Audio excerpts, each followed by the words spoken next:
बच्चों, आज हम लोग जो है सामाजिक जागरूकता के विभिन्न विषयों पर आपसे बातचीत करने वाले हैं।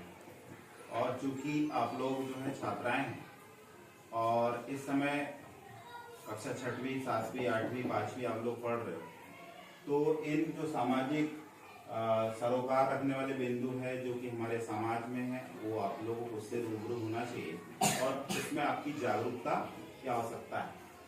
और जब आप लोग जागरूक होंगे तो निश्चित तौर पर आप लोग समाज को जागरूक करेंगे, खुद को प्रिपेयर करेंगे समाज में जीने के लिए या खुद के जीवन को चलाने के लिए। और ये तब हो पाएगा जबकि इसकी भलीभांति आपको जानकारी हो, अन्यथा इसकी जानकारी जब हमारे समाज में नहीं होती है, इस विषय पे हम जागरूक नहीं होते हैं, तो बहुत सारी कमियां या बहुत सारी बुराइयां समाज में पैदा होती है, या बहुत सारे इससे हमें जो हमारा शारीरिक स्वास्थ्य का हनन है वो होता है, जिसमें हमारी तबीयत खराब होना, हमारे स्वास्थ्य को प्रभावित करना, ये सारा कुछ होता है।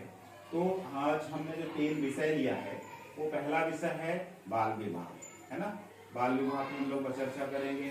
साथ ही दूसरा विषय है सामाजिक धर्म स्वच्छता। सामाजिक धर्म जब आता है तो उसमें हमें स्वच्छता का कैसे अपनाना चाहिए, खासकर गर्ल चाइल्ड को, इस पर बात करेंगे। तीसरा है वंचित बच्चों का उत्थान, कि जो वंचित समुदाय है, जो बहुत गरीब बच्चे हैं, वो उनको कैसे अपने जीवन को आगे बढ़ाने के लिए क्या करना चाहिए, इन तीनों विषयों पर बात करेंगे। तो पहला विषय मैं इस पर बात करूंगा बाल विवाह पे, दूसरे विषय पे मैडम बात करेंगे और तीसरे विषय पर हमारे जावरकर सर बात करेंगे वंचित बच्चों के उत्थान पर। तो बाल विवाह क्या है?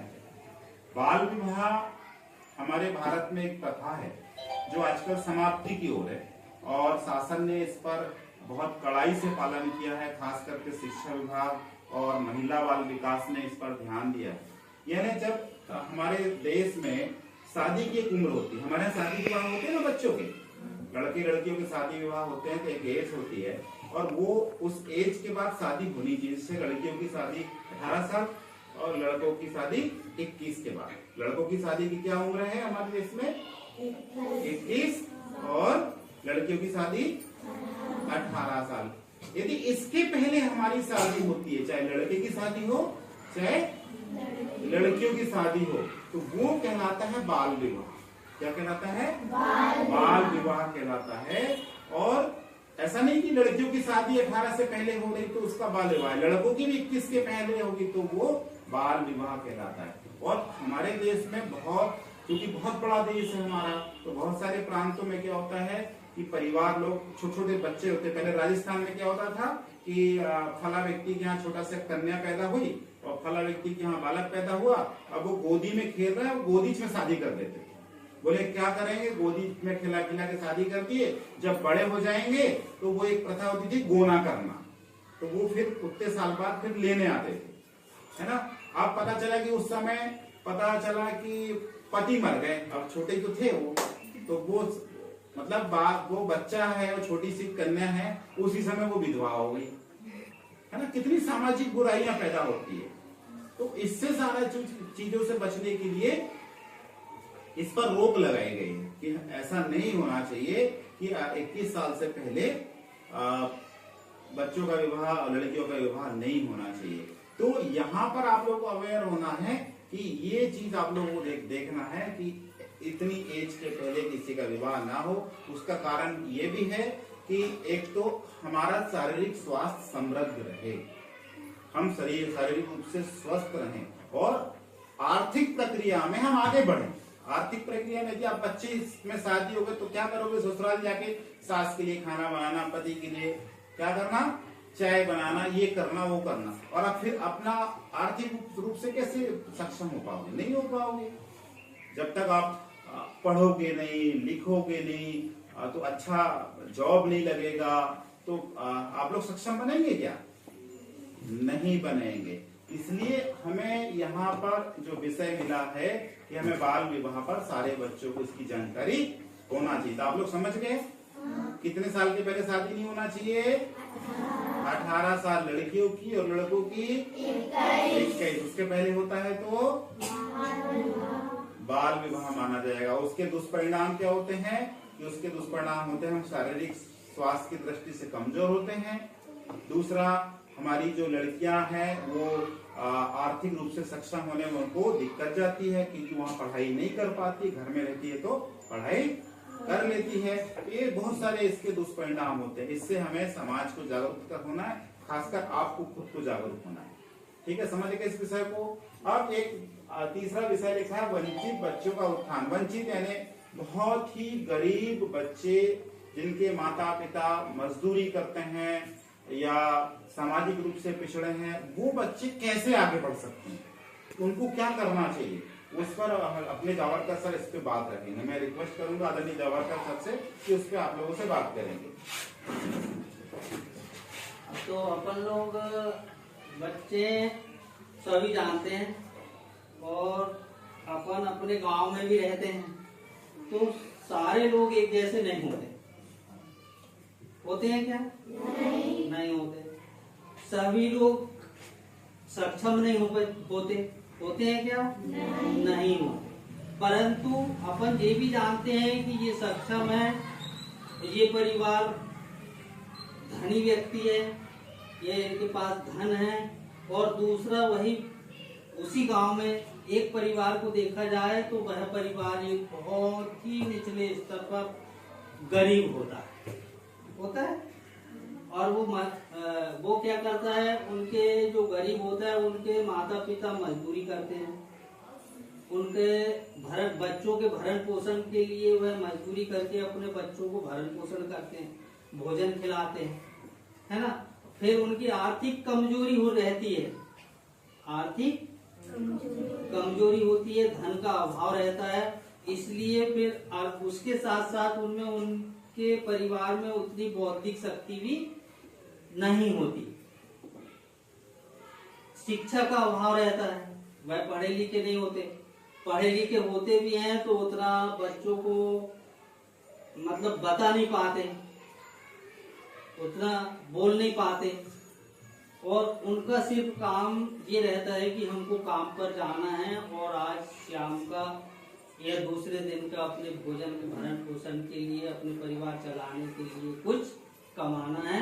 और वह लोग होते हैं मेहनत के पक्के, बहुत मेहनत करते हैं, लेकिन परंतु उनको मेहनत तो बहुत करते हैं, लेकिन उस मेहनत की एवज में उनको जिस हिसाब से जो पैसा मिलना चाहिए, जो आर्थिक मजबूती उनको परिवार को चलाने के लिए जो अधिक पैसा चाहिए, आवश्यकता है, उसकी पूर्ति भी नहीं हो पाती। तो ऐसे बच्चे परिवार में रहते हैं, उनके उत्थान के लिए अपने को क्या करना चाहिए, ऐसे बच्चे को अपने को गांव में रह करके, पड़ोस में रह करके ऐसे बच्चे मिलते हैं अपने को गांव में, अपने घर के बाजू में, तो उनको अपने को सलाह देना। क्या सलाह देना है कि आप लोग स्कूल रोज चलेंगे, हमारे साथ चलेंगे। कहाँ चलेंगे? स्कूल चलेंगे। स्कूल चलेंगे तो अपन कुछ स्कूल में उनको अपने साथ बिठाल करके बिना भेदभाव के, अपने को ये भावना रखना नहीं है कि ये गरीब का है या अमीर का है। अपने को ये भावना रखना है कि अपने मित्रता के भाव से उनको जो अपने से आ रहा है, जो अपन उसको सिखा सके, ऐसा प्रयास अपन कोशिश करें। ठीक है, बहुत ताली बजाएं। अभी सर बता रहे थे कि हमें जो गरीब बच्चे होते हैं, जो बहुत वंचित होते हैं, बहुत पिछले समुदाय से आते हैं, उनके लिए हम क्या भूमिका निभा सकते हैं। वही भूमिका निभाना, यदि हम स्वयं वंचित समुदाय से हैं तो प्रयास करें कि हम बहुत पढ़ें, और हमारे पड़ोस में उसको प्रयास करें कि उन्हें हम प्रेरित करें कि वो पढ़ने जरूर जाएं। क्योंकि अभी कहा गया है कि शिक्षा वो शेरनी का दूध है जो कि समाज में जीना सिखाती है। यदि शिक्षा है तो आपका मस्तिष्क भी बृहद होगा, आपको ज्यादा ज्ञान होगा और आप बहुत अच्छा सीख पाएंगे और समाज में बहुत आगे उन्नति कर पाएंगे। तो शिक्षा ही सबसे अच्छी सीढ़ी है। यदि आप किसानी करते हैं तो किसानी में आपकी सीमित सोच हो जाती है, सीमित क्षेत्र हो जाता है, सीमित दायरा होता है। पर शिक्षा में क्या होता है, बहुत बड़ा दायरा होता है। जैसे आसमान खुला है, आसमान कितना बड़ा है, आप लोग ऐसे ला सकते हो उसके अपने मुट्ठी में? नहीं, वैसे शिक्षा को नहीं ला सकते। तो वंचित समुदाय के बच्चों को यहाँ पर हमें उसके लिए काम करना है कि वो शिक्षा से जुड़े। तीसरा, बच्चों ये मासिक धर्म स्वच्छता पे मैडम बात करेंगी।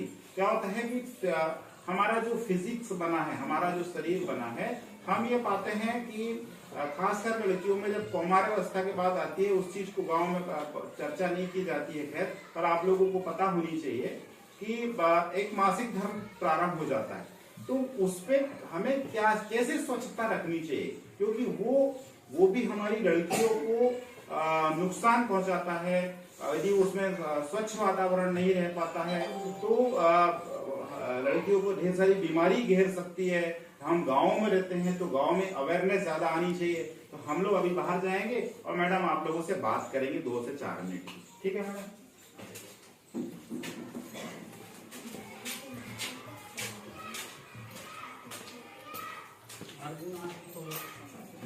इधर आ जा, बंद कर दे।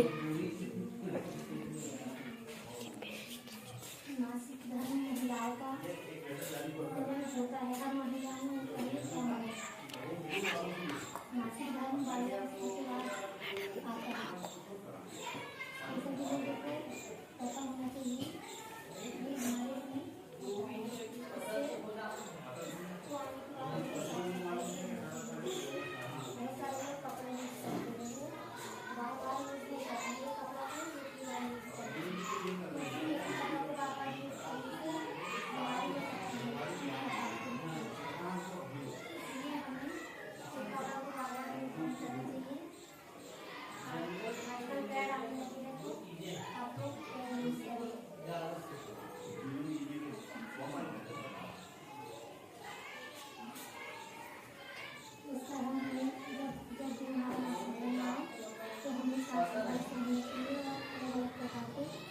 अलग-अलग कपड़े यूज करने के लिए ऐसे सभी तो कपड़े यूज करना ही नहीं, क्योंकि वो कपड़े बार-बार यूज करने से हमारे यूज करता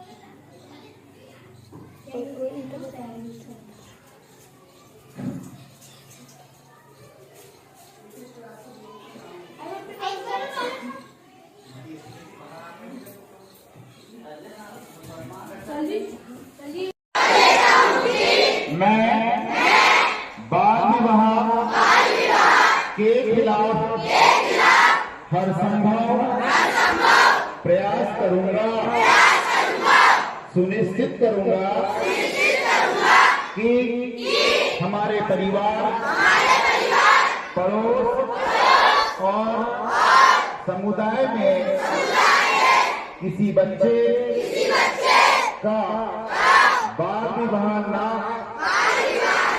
हो पाए, ऐसे किसी भी बाल विवाह के प्रयास की सूचना पंचायत और सरकार को दूंगा। मैं बच्चों की शिक्षा एवं सुरक्षा के लिए भी अपनी आवाज बुलंद करूंगा और बाल विवाह मुक्त भारत का निर्माण करूंगा। जय हिंद। विश्राम, आराम से हाथ छोड़ दीजिए। एक महत्वपूर्ण बात है ना, क्या करना है, सभी स्वस्थ हैं, किसी की कोई तबीयत खराब तो नहीं है? नहीं है ना। अभी एक महत्वपूर्ण जानकारी आप लोगों को देना है कि अभी एक रोग आया है, और वो रोग किससे, रोग यानी जो शरीर को नुकसान पहुंचाता है। तो हमारे शरीर में जो आंखें हैं, आंखों के लिए एक रोग आया है जिसको कंजरवाइटिस कहते हैं या आंख आना कहते हैं। अपन गाँव में क्या कहते हैं? आंख आना। आंख आने में क्या क्या होता है बताओ? ये हमारी आंखें होती है, आंख जब आती तो क्या क्या लक्षण दिखाई देते हैं बताओ? लाल आंखें हो जाती है। क्या हो जाती है? लाल आंखें। और बताओ क्या होता है? और बताओ। लाल आंखें होती है और क्या होता है उसमें? धुंधला दिखता है। मद्दा दिखना यानी धुंधला दिखता है। और आंखें सूज जाती है। क्या होती है? सूज जाती है। बुखार आती है। और क्या होता है? एक चिपचिपा पदार्थ निकलता है जिसको अपन कीचड़ बोलते हैं, है ना। अभी ये रोग फैला हुआ है। क्या फैला है? पूरे यानी हमारे भारत में जहाँ तहाँ ये रोग फैल रहा है।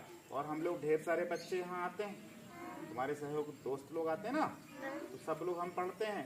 तो होगा कि किसी को यदि एक व्यक्ति को हुआ तो वो किससे हो जाएगा? दूसरे को भी हो जाएगा, तीसरे को ही हो जाएगा।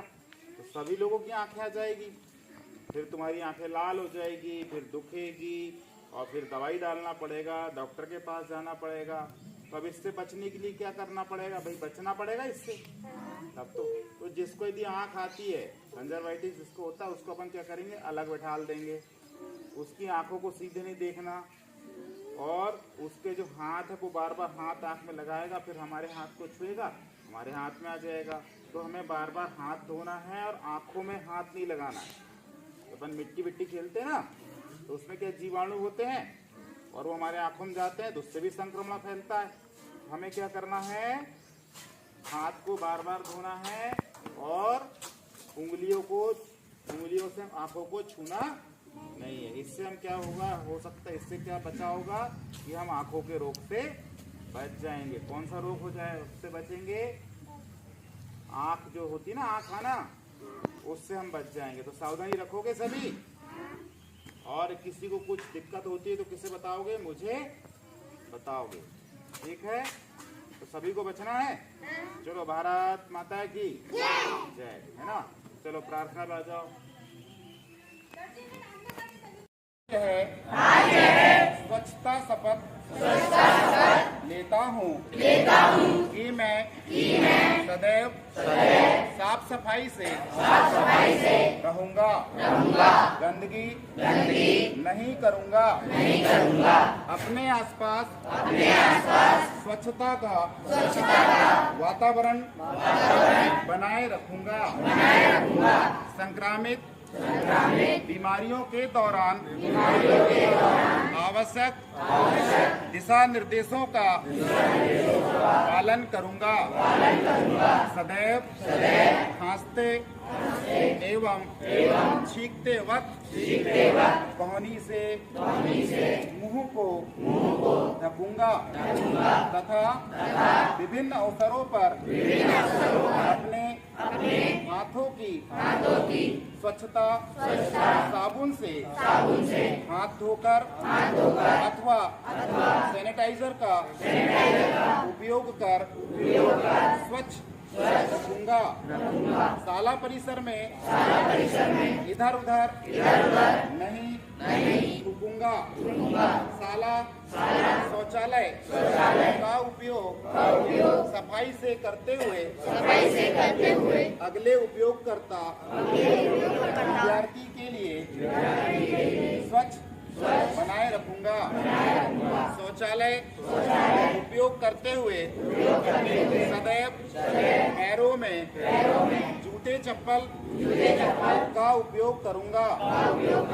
प्रतिदिन अपनी व्यक्तिगत स्वच्छता प्रतिदिन बनाए रखूंगा, जैसे दातुन करना, स्नान करना, स्वच्छ वस्त्र धारण करना, प्रति सप्ताह नाखून काटना, भोजन से पहले एवं शौच के बाद सदैव साबुन से हाथ धोना। मैं अपनी शाला में बने शौचालय का उपयोग करूंगा तथा उपयोग पश्चात उसे स्वच्छ रखूंगा। शाला परिसर में शौच नहीं करूंगा।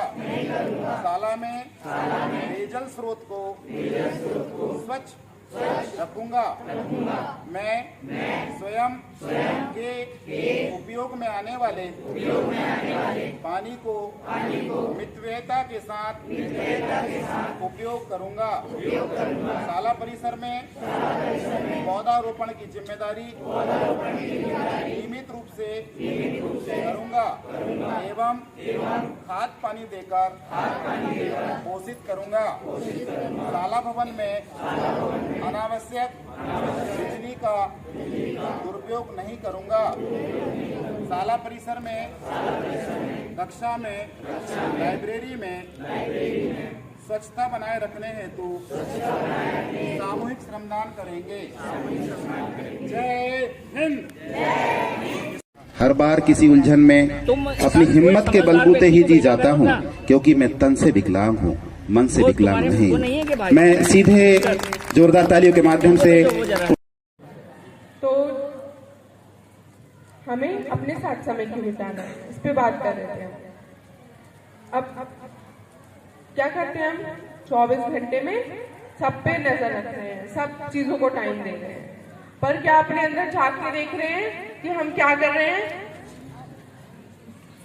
वही नहीं पता है हमें। अच्छा, कुछ काम करते हैं, कुछ भी एक्शन ले रहे हैं, बिहेवियर कर रहे हैं, तो उसके पीछे क्या चीज होती है?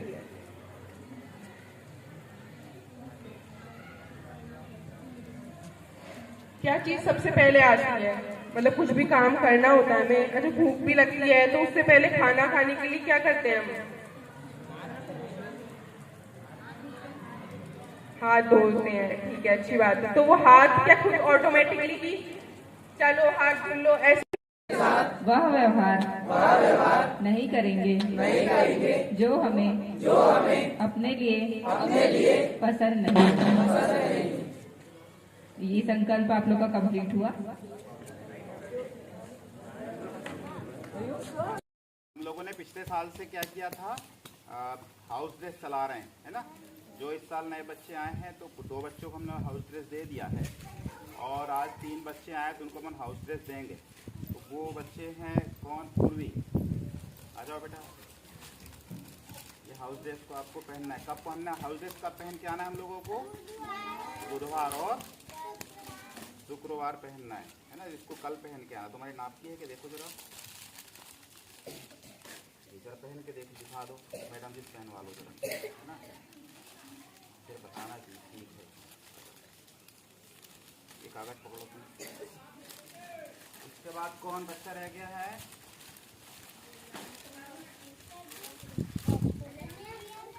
अनन्या को दे चुके हैं।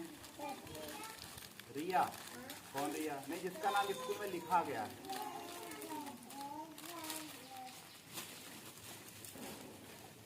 नहीं लिखा ना सर। आकृति, तुम आपको दे दिया हमने, है ना।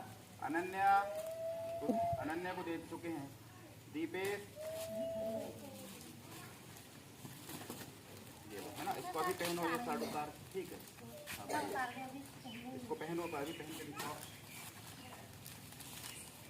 हाँ, उसको पहन लो, जाके पहनो। और इसको बुधवार और उस दिन पहनना है, शुक्रवार। पूर्वी को दे दिए, आयुषी दुलीचंद को दे दिए। निहाल आया क्या? नहीं, अभी निहाल को देंगे, है ना। तुम इधर आ जाओ बेटा, आयुष इधर आओ। एक बार पहना दो, उसकी बटन खोलो, इधर आओ। थोड़ा इसको पहनने भी सीखना है ना। यहाँ खड़े हो लाइन से, हाथ डालो, हाथ अंदर डालो बेटा।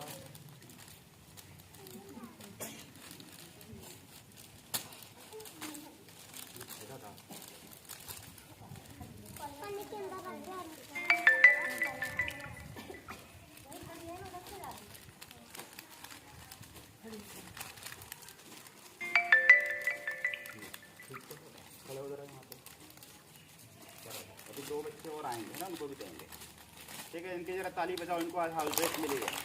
पर इनसे बोला है आप लोग कब पहन के आएंगे? बुधवार और शुक्रवार। बाकी दिन हमारी ये वाली यूनिफॉर्म चलेगी, ठीक है। आप लोग कब पहन के आएंगे? बुधवार और शुक्रवार। जाओ अपनी प्लेस पे जाओ, ये उतार लेना, अपने बैग पे रख लेना।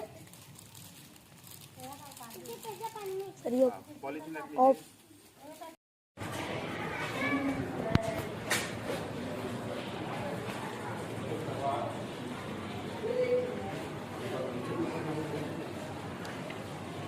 आज शासकीय बालक उच्चतर माध्यमिक विद्यालय चांद की कक्षा 11 साइंस के विद्यार्थी सेवा पखवाड़ा अंतर्गत पोस्टर निर्माण व स्लोगन निर्माण प्रतियोगिता के तहत जो टॉपिक है बेटी है तो जीवन है, शिक्षित नारी सशक्त परिवार, और ये सारे विद्यार्थी अपनी कल्पनाओं को अल्पना के माध्यम से अपने पोस्टर पर उकेरते हुए जिसमें विभिन्न प्रकार के चित्रों के माध्यम से इन्होंने प्रदर्शित किया है कि किस प्रकार एक शिक्षित नारी सशक्त समाज के लिए आवश्यक अंग होती है वह सशक्त परिवार बनाती है। हम इन्हीं से देखना चाहेंगे कि इन बच्चों ने क्या बनाया है।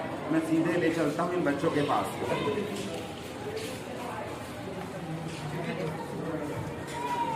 आपका नाम बताइए। मेरा नाम शुभम चौधरी है। मैं आप- कक्षा 11 साइंस का छात्र हूँ। और क्या आपने क्या बनाया ये दिखाइए। ये है पोस्टर बेटी पढ़ाओ बेटी बचाओ पे। हमारा एक पोस्टर है, ये देख सकते हो आप। जैसे हमने एक आगे लिखा है, कोई भी देश तरक्की की राह पर तब तक नहीं बढ़ सकता जब तक उन देशों की बेटियां शिक्षित ना हो। Very nice. सॉरी, मैं कक्षा 11 साइंस का स्टूडेंट हूँ। मैंने यहाँ पोस्टर बनाया है, इसमें मैंने बेटियों के बारे में लिखा है। शिक्षा का अधिकार बेटियों को भी होना चाहिए। शिक्षा ही सर्वमान्य है। बेटी एक स्वरूप है। इस बार हमने ठाना है अपनी बेटियों को बढ़ाना है। गुड। मेरा नाम यशदीप चौरसिया है। मेरा नाम निहाल रघुवंशी है। आपने क्या बनाया। हमने मिलकर बेटी बचाओ का एक चित्र बनाया है, पोस्टर निर्माण किया है। भारत कवच से कक्षा 11 साइंस का छात्र हूँ। मैंने इसका बताया हूँ कि बेटी एक माँ है तो बेटी एक पत्नी है, जिसमें वह है और एक देश की शान है। बात कीजिए। ये हैंडवाश यूनिट है। ये सबसे न्यूनतम खर्चे पे बनाई जाती है। इसको बनाने के लिए 3 लकड़ी की आवश्यकता होती है, कुछ रस्सी और एक लकड़ी का टुकड़ा, जिसमें एक कैन का इस्तेमाल करते हैं। और इस कैन के इस्तेमाल में क्या करते हैं, इसमें 2 होल किया जाता है, एक रस्सी को बांधने के लिए और एक पानी को गिराने के लिए। इस ढक्कन से पानी को भरा जाता है। अब हम इसमें साबुन लटका देते हैं, क्योंकि हमने यहाँ पर साबुन को लगा रखा है, और कपड़े का तौलिया यहाँ होता है जब ये वर्किंग कर रहा होता है। हमने जब इसमें पानी भरा तो पानी भरने के बाद ये इसका एक्सीलेटर है नीचे, ये यहाँ से मूव करती है। तो क्या करते हैं हम लोग, पैर के द्वारा एक्सीलेटर से पानी को पहले गिराते हैं ये, और हाथ को गीला कर लेते हैं। हाथ गीला करने के बाद यहाँ से हम साबुन लेंगे, साबुन होती है, साबुन से हाथ को खूब मलेंगे, और खूब मलने के बाद पुनः एक्सीलेटर में पैर रखेंगे और अपने हाथों से हाथों को पुनः धो लेंगे। अब यहाँ तौलिया रखा होता है, उस तौलिए से हाथ को धो लिया जाता है, पोंछ लिया जाता है। तो इस प्रकार सबसे जहाँ पानी की अल्पता होती, कमी होती है, इस प्रकार के यूनिट से हम हाथ धोते हैं। और क्रमबद्ध बच्चे जो एमडीएम के पहले या भी कोरोना अवधि में उनको हाथ धोना चाहिए। तो ये यूनिट बहुत कारगर साबित हो सकता है। सभी को अपने घरों में इसका इस्तेमाल करना चाहिए। तो क्या देखा हमने, क्या फायदा हुआ इससे? फायदा ये हुआ कि बहुत कम खर्च में इसका निर्माण हो जाता है, ज़्यादा रुपए नहीं लगता है हैंडवाश यूनिट में। साथ ही पानी कम खर्च होता है, और पानी को हम टच भी नहीं करते। ये है, इसको बोला जाता है तिप्पी तिपाई प्रोजेक्ट। टिप्पी टिपाई प्रोजेक्ट। तिपाई प्रोजेक्ट, या अंग्रेजी में हैंडवाश यूनिट। Thank you.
ऐसा पकड़ा दे, वो को पकड़ा दे। हाँ बुकवा चला मेरी ले लेगी चला जाबे तो बहुत अच्छा मैं बोल दूँ सर जी चला रे बंद कर दे सर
हट वे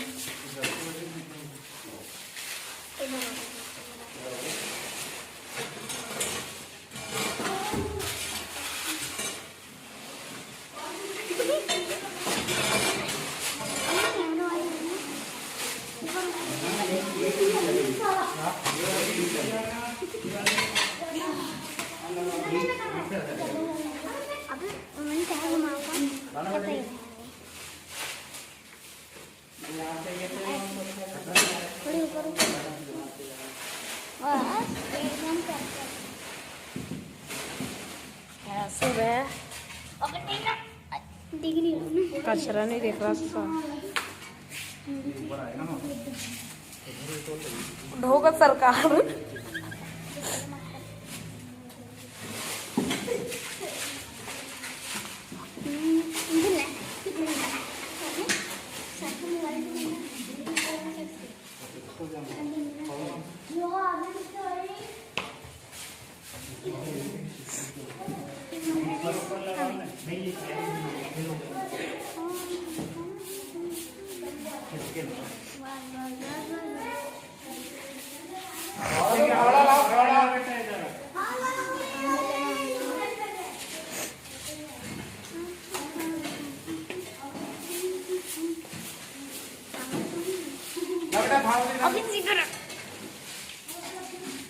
भगा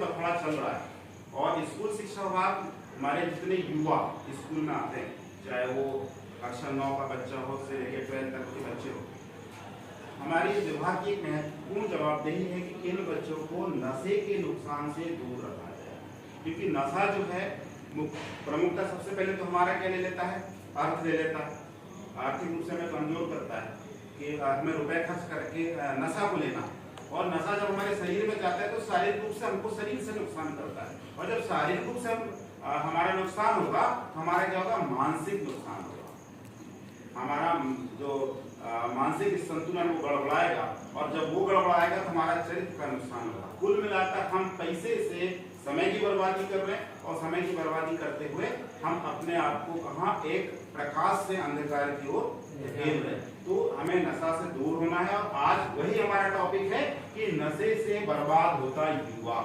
इस पर आप लोगों को निबंध लिखना है। आई होप आप बहुत बेहतर लिखेंगे, और उसको हम इवैल्यूएट करेंगे और प्रयास करेंगे कि फर्स्ट सेकंड थर्ड को हम पुरस्कृत भी करें। तो नाउ योर टाइम स्टार्ट।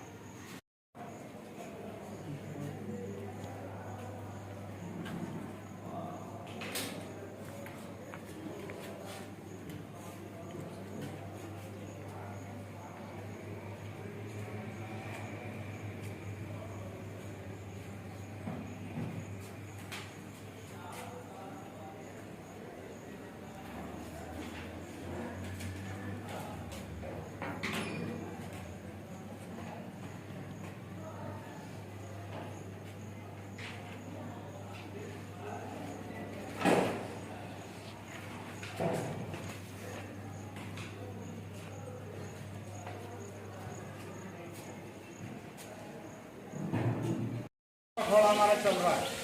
उस स्वच्छता पखवाड़ा में आप लोगों को यहाँ पर मध्याह्न भोजन खाने मध्याह्न भोजन होता है, तो मध्याह्न भोजन के पहले या शौच के बाद घरों में या दैनिक क्रियाओं में हाथ कैसे धोना चाहिए, तो आज हाथ धुलाई के लिए आपको बताया जाएगा। उन कर्मों का आपको पालन करना है, और वैसे ही आपको हाथ धोना है। अब हाथ धोने के फायदे क्या हैं कि सारे काम हम लोग हाथ से करते हैं, हाथ जो है, और सबसे ज़्यादा गंदे भी हाथ होते हैं। यदि हम नंगी आंखों से हाथों को देखेंगे तो कोई कीटाणु उसमें दिखाई नहीं देता या कोई जीवाणु दिखाई नहीं देता, परंतु कोई हम दूर भी उससे पहले सूक्ष्म बत्ती से या उससे हम देखेंगे तो हमारे हाथ में छोटे छोटे वायरस या जीवाणु पाए जाते हैं।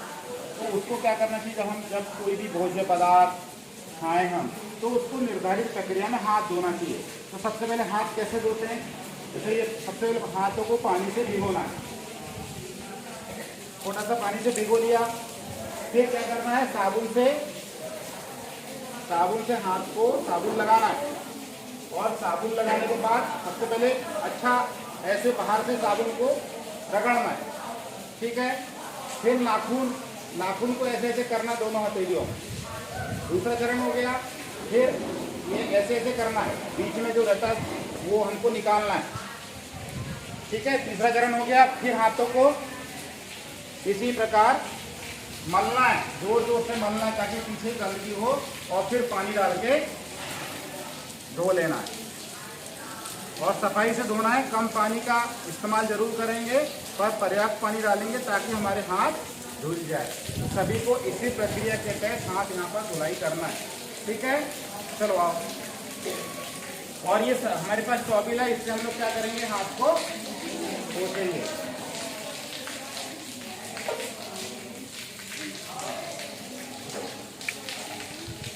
देखो कितने चरण कर रहा है बच्चा। ये नाखून वाला करो, दोनों हाथ की नाखून, और बीच में ऐसे, हाँ गुड, बहुत बढ़िया। और फिर से बाहर, बहुत बढ़िया। जब ये ऐसा हमको लगे कि हमारे हाथ धुल गए हैं, तो हम लोग फिर हाथ में पानी डाल सकते हैं।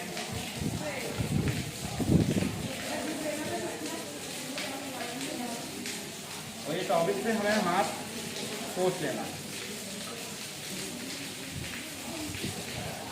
चलो आप चले जाओ क्लास में। नेक्स्ट फोटो ले लेते हैं उसके बाद।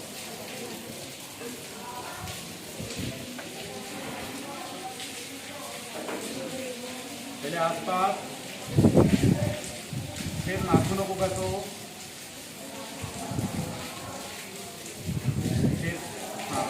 हम आपने बहुत बढ़िया। फिर उंगलियों को, यानी हाथ धोने में भी हमें पर्याप्त समय लेना चाहिए और हम सबसे कम समय हाथ धोने में देते हैं। खाना खाने की बारी आई, ऐसे हाथ डुबाते हैं, ऐसा की और आ जाते हैं। ये हमारी गलत प्रक्रिया है। हमें पूरी प्रक्रिया के तहत हाथ धोना चाहिए। हाथ धो सब क्लास में जाता है।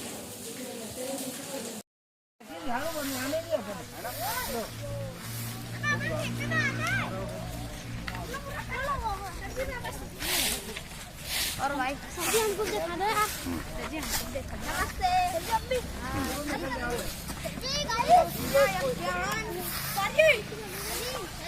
जीवन की कल्पना नहीं की जा सकती। आज शायद हाथ धुलाई क्या विषय है, मैं उनसे आग्रह करूंगा कि वो अवगत कराएंगे कि बच्चों को कि आज किस विषय को लेकर आप यहाँ आए हुए। नगर परिषद में अभी अभियान चलाया जा रहा है, स्वच्छता अपनाओ बीमारी भगाओ। यह तो एक स्पेशल डेट है कि 1 जुलाई से 31 जुलाई तक चलाना है, लेकिन स्वच्छता कोई अभियान नहीं है, यह तो सतत चलने वाली एक प्रक्रिया है। तो उसी के तहत हम लोग चाहते हैं कि सभी बच्चे, हालांकि सभी बच्चे करते भी होंगे कि खाने के पहले सभी लोग हाथ धुलते हैं, फिर भी जो बच्चे इस आदत को नहीं अपनाते, हम चाहते हैं कि हर बच्चा अपना खुद भी और साथ में अपने परिवार को भी प्रेरित करे कि खाना खाने के पहले हम लोग फंगस ये सब हमारे पेट में चले जाते हैं, उससे बहुत सारी बीमारियां उत्पन्न होती हैं। और बरसात में वैसे भी बहुत ज़्यादा बीमार होते हैं। उसका मुख्य कारण यही है कि सबसे पहले हम बिना हाथ धोए खाना खा लेते हैं और उससे बहुत सारी बीमारियां हमारे पेट में जाके बीमारियां उत्पन्न करती हैं। तो मैं एक एक बच्चे को आग्रह करूँगी कि आके हाथ धोना। अच्छा,